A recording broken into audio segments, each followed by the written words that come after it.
Gagawin lahat po ni Sara Duterte na mapatalsik yung ating Pangulong Bongbong Marcos. Kaya lang, lalong lumabo. Palabo ng palabo. Pati yung kanyang ambisyon na kumandidato sa 2028 elections. Kasi pabagsak na yung ratings niya. Lahat kasi nagbabackfire sa kanya yung paninira. O di ba? Ang top na ngayon mga kababayan sa survey ratings, laging yung ating Pangulo. Pangalawa, si Martin Romualdez. Pangatlo na lang siya. At nasa bottom si Chis Escudero.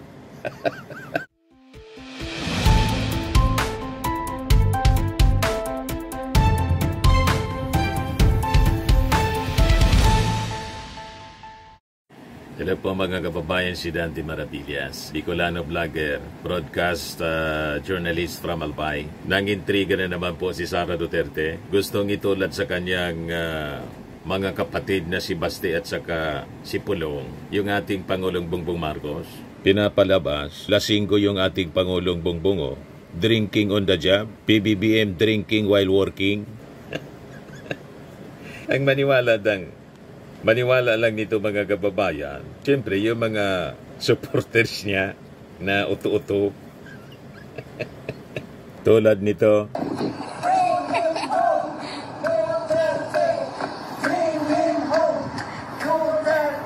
Ang dami nyo. Bring him home. Duterte. Bring him home. Duterte. Bring him home.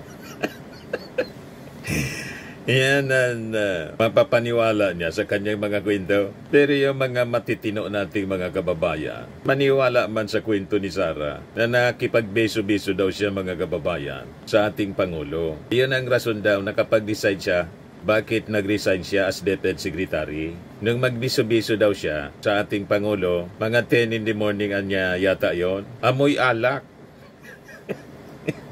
May ganon. Mga kababayan, maniwala pa kami kung si Basti at si Pulong. Kasi talagang sabi nga ni Montolfo, hapon na kung pumasok sa opisina kasi laging lasing. Itutulad niyo pa sa gawain ninyo ang ating Pangulong Bongbong Marcos na clean living.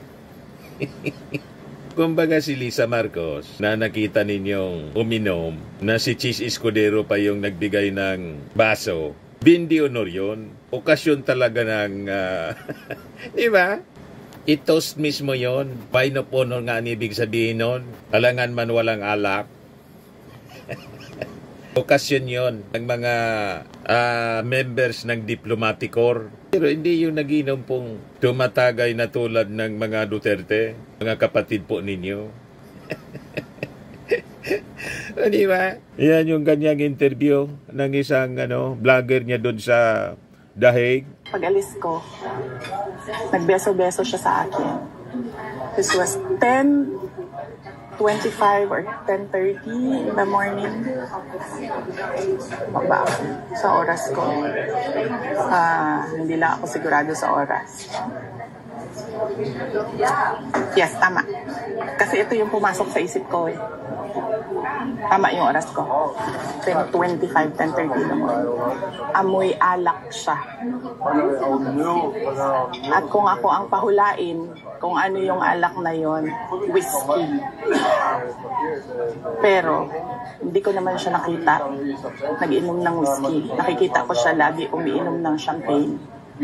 Pero amoy alak siya at 10:30 in the morning.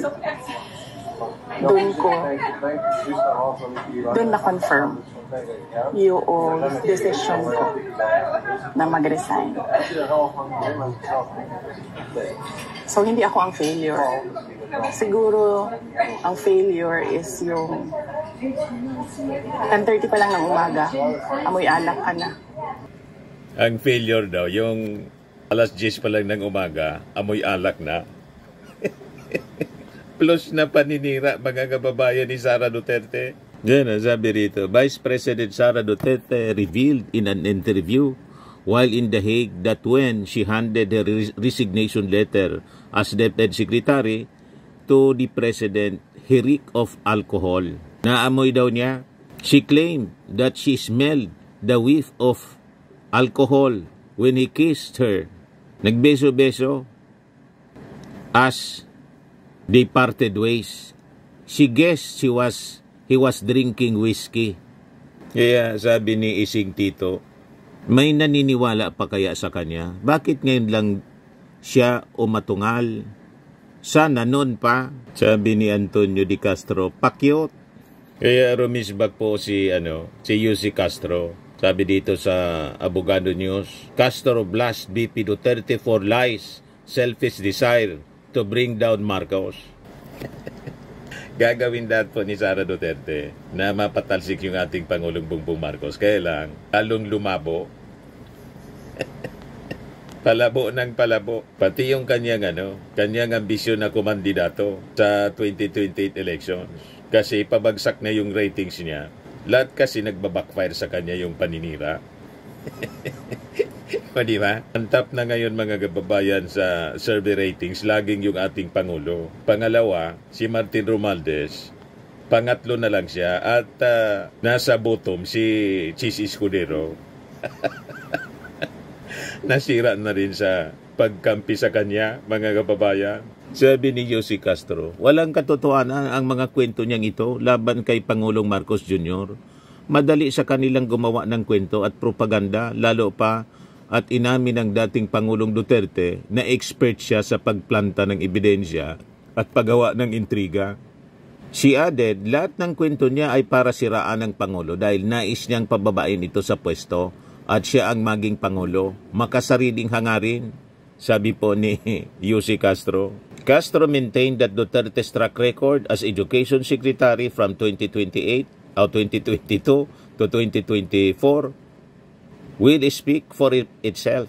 Kaya yun nagsasalita si Sara Duterte. Pinagot kasi, nagsimula si Sara. Lagi man po si Sara nagsisimula ng controversy. Binintasan niya kasi na pencil and paper lang daw po. Stock and pencil and paper yung level ng edukasyon sa Pilipinas. Dito la daw sa ibang bansa. Di siyempre, tinanong si Yussi Castro sa press briefing kung ano yung masasabi. Sabi ni Yussi Castro, yung panahon niya bilang Defense Secretary, complete failure. Ito ngayon yung sagot ni Sara Duterte. Paninira na naman sa ating Pangulong Bongbong Marcos, pinapalabas ang ating Pangulo, lasinggo. Una bangag. Ngayon naman po, lasinggo. Sabi ni Yussi Castro, inamin niya in one of her speaking engagement that she has no expertise in formulating the matatag curriculum since she is not from the education sector. Hindi raw niya ma-review ang matatag curriculum dahil wala siyang alam dito. Ang alam niya lang daw gawin ay magpokpok ng tao para magtrabaho. Kaya maaring siya daw ang cause ng pagtaas ng presyon ng isa niyang tao. Yan man talagang alam niya, pati boxing. Hindi lang pokpok, kundi boxing. Ayan, na-report pa sa BBC. Philippine Mayor fell punching sheriff in Davao City, July 2011. The mayor of a southern Philippine city has dealt out her own form of rough justice to a local sheriff after he failed to follow her orders. Mayor Sara Duterte was angered after Sheriff Abe Andres ignored a request to delay a planned demolition of shanty homes. Yan, hindi paninira. Hindi gawa-gawang kwento. Reported ng BBC World mismo. You see? Pero yung kwento niya, mga kababayan, na lasinggo daw yung ating Pangulo. Pinapalabas na lasinggo daw. Malabo po. Yung ating Pangulong Bongbong Marcos, hindi mo makitaan na naglalasing. Napakasipag. Araw-araw nagtatrabaho. Napakaaga pa. Kung saan-saan ng probinsya pumupunta para mag-inspeksyon ngayon. Noon na ayuda para sa mga victims ng mga calamities. Pagbisita doon sa mga nasalanta, sa mga magsasaka, i-implement ng mga proyekto, programa, at ngayon, inspection doon sa mga palpak na flood control projects. You see, magagawa yon yung ating Pangulong Bongbong Marcos ng maayos. Aros hindi na nagpapahinga yung ating Pangulo. After na mag-travel, mga official travel sa ibang bansa, diretso sabak sa trabaho, walang pahinga. Tapos, palalabasin ni Sara na lasinggo yung ating Pangulo. Yon ang rason. Nagdesisyon na raw siya, mga kababayan, na mag-resign. Ito po, mga kababayan. Release ng Office of the Vice President. Overseas Vice President pala. Yan published by Philippine Star. Kasi iba yung actions ni BBM noong ako ay nag-tender ng resignation. Kung maalala ninyo, that was June 19, 2024. It was a Wednesday. Matagal ko na pinag-isipan yung pagre-resign. Inisip ko na kapag mag-resign ako, habang nasa administration ako, inaatake ako. Pag nag-resign ako, dodoble yung atake sa akin. Siya man lang ang atake ng atake. Posibleng mag-file ng impeachment case sa akin dahil September 2023 pa lang pinag-uusapan na yon. Natural, magpa-file ng impeachment case laban sa inyo. Kahit kontra nga yung ating Pangulong Bongbong Marcos. Bakit? Pinagbantaan mo ba naman yung ating Pangulo? Si First Lady tapos si Martin Romualdez. Tapos, sasabihin ninyo, wala man kayong ginawang pagbabanta. Malinaw na malinaw ang ebidensya. Recorded. Tapos, ang pinakang malaki na rason ng impeachment po, na ang nag-file po, mga anti-Marcos, anti-government, na mga personalities, makabayan black, hindi man yun mapipigil ng ating Pangulo. Kaya lang, siyempre, nakita ng majority, kahit hindi approve ng ating Pangulo, na malakas yung ebidensya. Kasi hindi man ninyo na ipapaliwanag ng maayos yung paggamit ng confidential funds. Iwas posit kayo sa investigasyon ng Kongreso. Alangan man, pabayaan na lang yung pang-aabuso po ninyo. Diba? Kaya itong narrative ninyo po, kayo-kayo man lang naniniwala niya. Tapos sasabihin pa ninyo na bloodbath. Yan pala, motion to dismiss. Nagpasaklolo pa kayo for technicalities. Ang question ninyo, technicality. Hindi man yung merito ng kaso. Ang question ninyo sa Supreme Court. Inabura naman kayo ng Supreme Court. At yung mga senador in-archive. You see? Ang lahat ng ito, nangyari sa buhay ninyo itong mga trouble na to. Wala man kinalaman dito yung ating Pangulo. Lahat ng itong kinakarap ninyong problema, kagagawa ninyo, tulad ng ginawa ng tatay ninyo, sinisisi sa ating Pangulo. Siya yung may gawa ng AJK. Anong kinalaman doon ng ating Pangulong Bongbong? Di ba?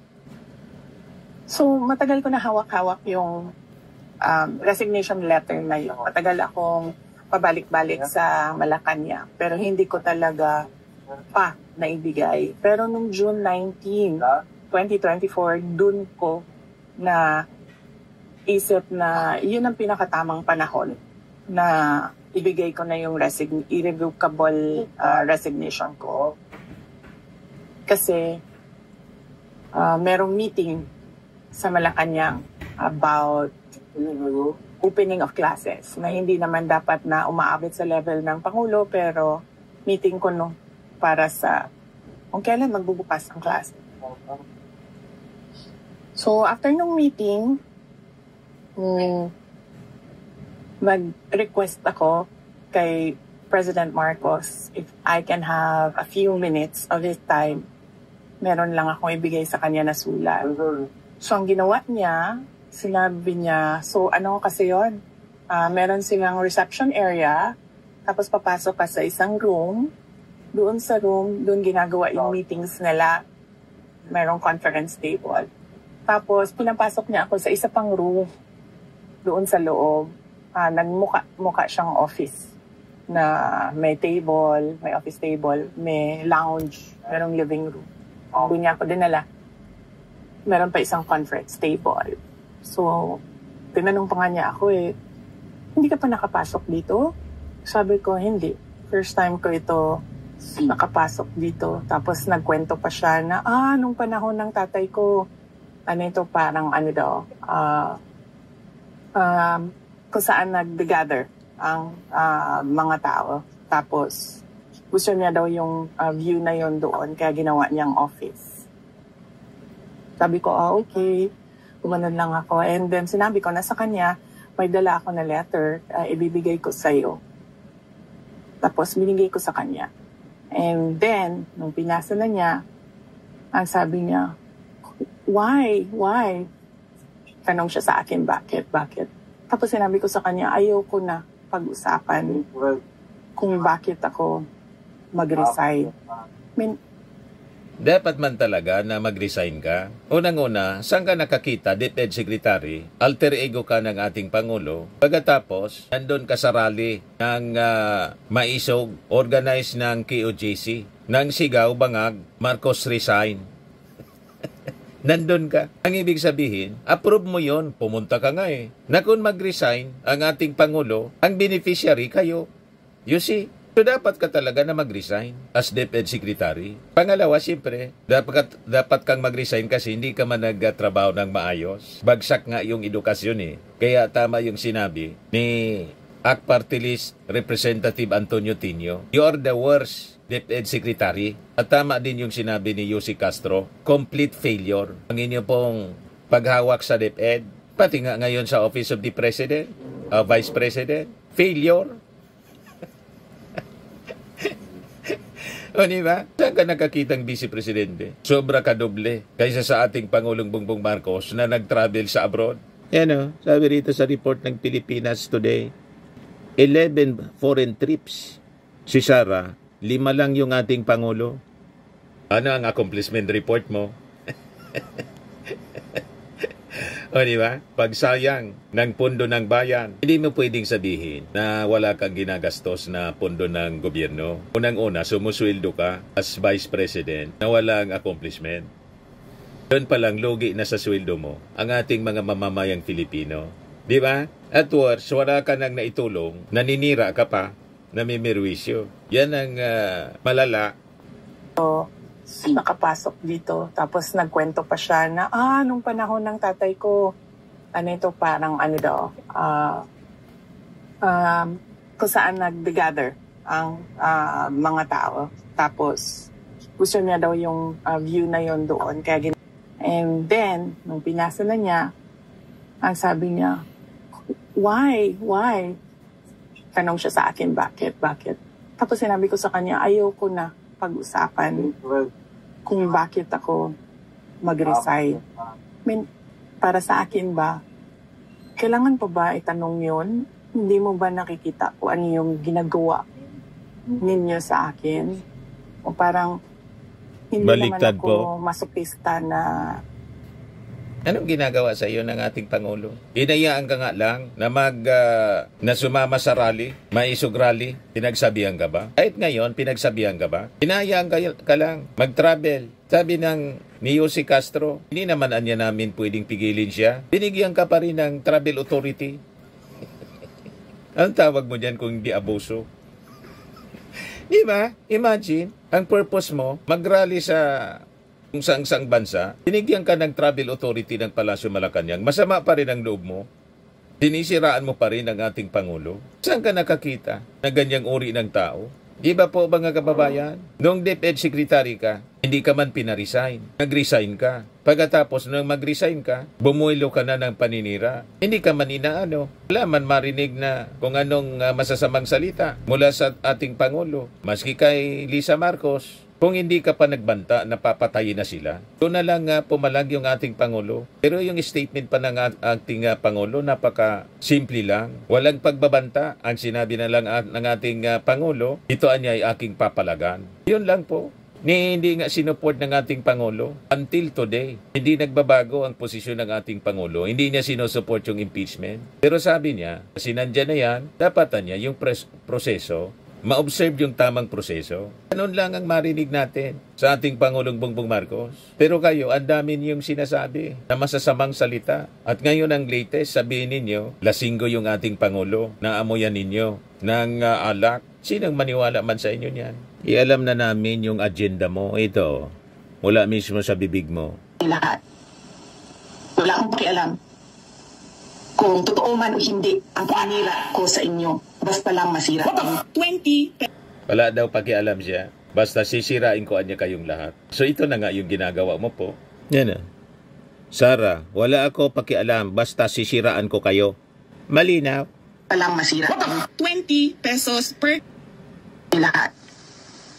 Wala akong pakialam kung totoo man o hindi ang panira ko sa inyo. Basta lang masira. 20. O, di ba? Malina, wala daw siya pakialam. Basta sisiraan daw. Sisiraan ko niya kayo. Lahat, wala akong pakialam. O, ito na ang ginagawa niya. Malinaw, mga kababayan. Hindi mo ba nakikita kung ano yung ginagawa ninyo sa akin? O parang hindi naman ako masopista na aatakihin ninyo ako nang aatakihin habang nagtatrabaho ako para sa inyo. And Nagtatrabaho daw. na the Department of Education was the department that was delivering results sa administration. Saan nagtatrabaho? So, hindi na ako sabi ko, ayaw kong pag-usapan. And then sabi niya, he tried to ask me to stay. Tapos sabi ko, ayaw ko na. And then, ang sunod niyang ginawa, inofera niya ako, may gusto ka ba na posisyon? Sabi ko, wala akong gustong posisyon. O, kita mo na, kahit wala kang magandang accomplishment sa DepEd, ino-offeran ka pa pala ng ibang posisyon. You see, ang ibig sabihin, nagmamagandang loob pa rin sa'yo yung ating Pangulong Bongbong Marcos. Kasi kung hindi, ba't mag-o-offer pa yun ng posisyon sa'yo? Na alam niya, failure ang DepEd. Pero kahit failure yung DepEd, naniniwala pa rin sa'yo yung ating Pangulo na pwede kang maging effective sa ibang agency. You see? Tapos minamasama mo pa? Anong klase? Di ba po? Kung iba-iba po, matagal ka ng tinanggal sana. DepEd Secretary ka, alter ego ng Pangulo. Nandun ka sa rally, ang maisog, ang sinisigaw, bangag-bangag, Marcos resign. Pero nang pumunta ka sa DepEd, sa Palasyo Malacanang para mag-submit ng resignation, inoferan ka pa ng ibang posisyon. So ang ibig sabihin, naniniwala pa rin sa'yo ang ating Pangulo na may maitutulong ka sa ating gobyerno. Kaya talagang wala pala na maasahan sa'yo ng ating mga kababayan. Tingnan mo ang ginagawa mo ngayon. Ano na? Inubos mo lang yung panahon mo. Kahit may calamity, nasa pagbiyahe ka sa ibang bansa. You see? O galing mismo sa bibig niya, inoferan siya. Tapos ang sunod niyang sinabi sa akin, pwede ka bang tumulong sa midterm elections Kita mo na? para sa mga senators? So, may tiwala pa sa kanya yung ating Pangulo. Hiningan pa nga siya ng pabor kung pwede siyang tumulong. Pero siyempre kung ayaw na, hindi man siya pipilitin tulad ni Amy Marcos na kahit kapatid, laging bumabatikos, pero sinama pa sa unit team. Pero nang hindi na mismo si Amy Marcos pumupunta, di inayaan na ng ating Pangulo. Pero may narinig kayo na patutsada mula sa ating Pangulong Bongbong Marcos laban sa kanyang kapatid. Di ba wala? May pagrespeto siya sa desisyon ni naman kapatid o kaibigan o kaalyado sa politika. Kung ayaw na, ano man ang magagawa ng ating Pangulo kung ayaw tulad po ni NBI Director Santiago na nag-file ng irrevocable resignation. O di sabi ng Palasyo Malacanang ni Jose Castro, tatanggapin na niya ng ating Pangulo yung resignation.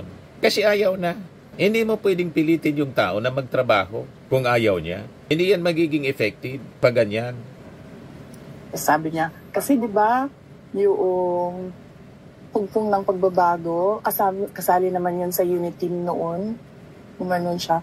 Sabi ko, hindi ko, pag-iisipan ko, pero wala pa akong plano.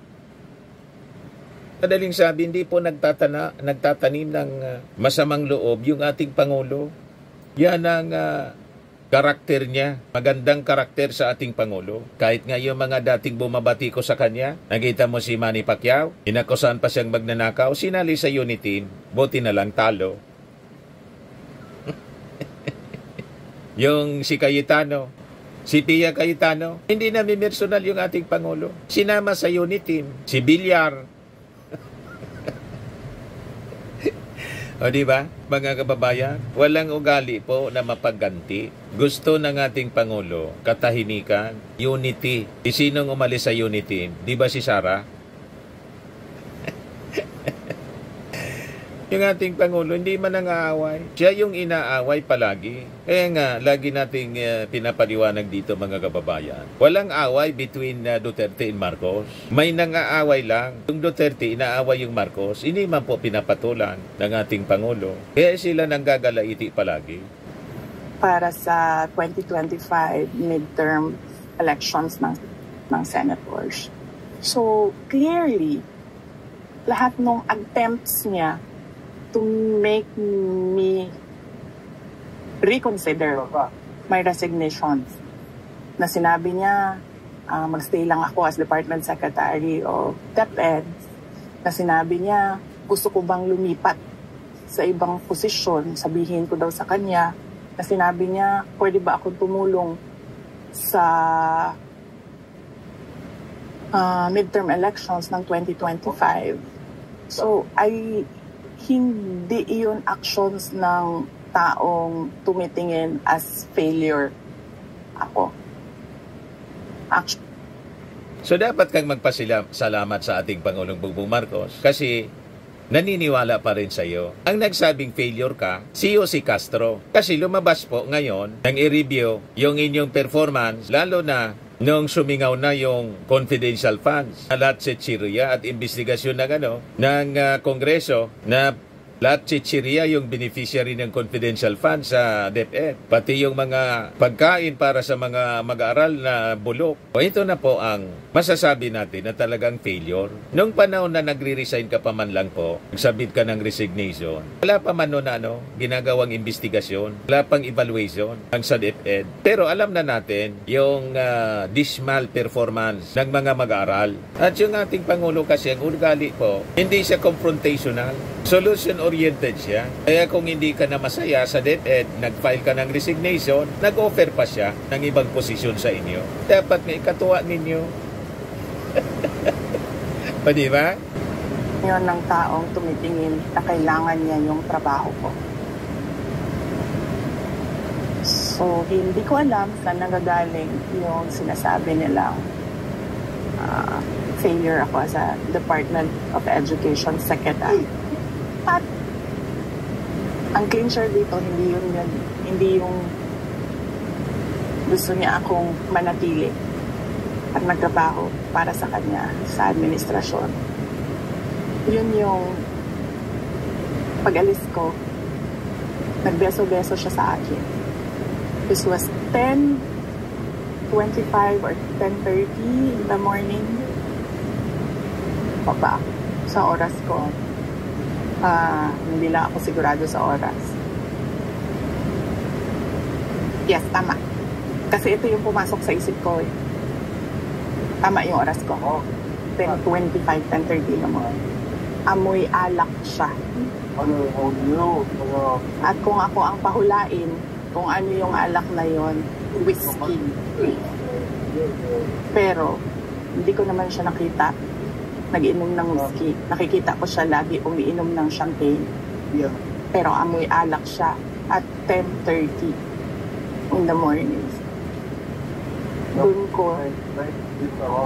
Doon na-confirm yung decision ko na mag-resign. Dahil lang sa amoy alak. Siguro, ang failure is yung 10:30 pa lang ng umaga, amoy alak ka na. Ikwento mo sa mga followers mo, maniniwala sa iyo. Pero yung mga ordinary Filipinos, the general public, maniwala man sa kwento mo. Na lagi ang kwento mo po, kwentong kasinungalingan. Bakit? Yung mismo ngang pagbabanta mo sa ating Pangulong Bongbong, after 2 months, iba na yung sinasabi mo. Sabi mo, wala ba na niya akong sinabing gano'n? Yan o. I did not make an assassination threat to the president. Sila lang nagsasabi niyan. Sila lang nagsasabi may assassination. Sila nagsasabi may assassin, may gunman. Next, who did you Not say that. Huwag kang mag-alala, ma'am, sa security ko. Kasi may kinausap na ako na tao. Sinabi ko sa kanya, kapag pinatay ako, patayin mo si BBM, si Lisa Araneta at si Martin Romales. No joke. No joke. Nagdilin na ako, ma'am. Pag namatay ako, sabi ko, huwag ka tumigil hanggang hindi mo magpatay sila. And then he said yes. I did not make an assassination threat to the president. Sila lang nagsasabi niyan. Sila lang nagsasabi may assassination. Sila nagsasabi may assassin, may gunman. Next, could you repeat? Not say that. Oto-oto na lang ang maniniwala. Kung gusto ninyo magpa-auto, sige lang kayo magpa-auto. Kayo na lang maglukuhan.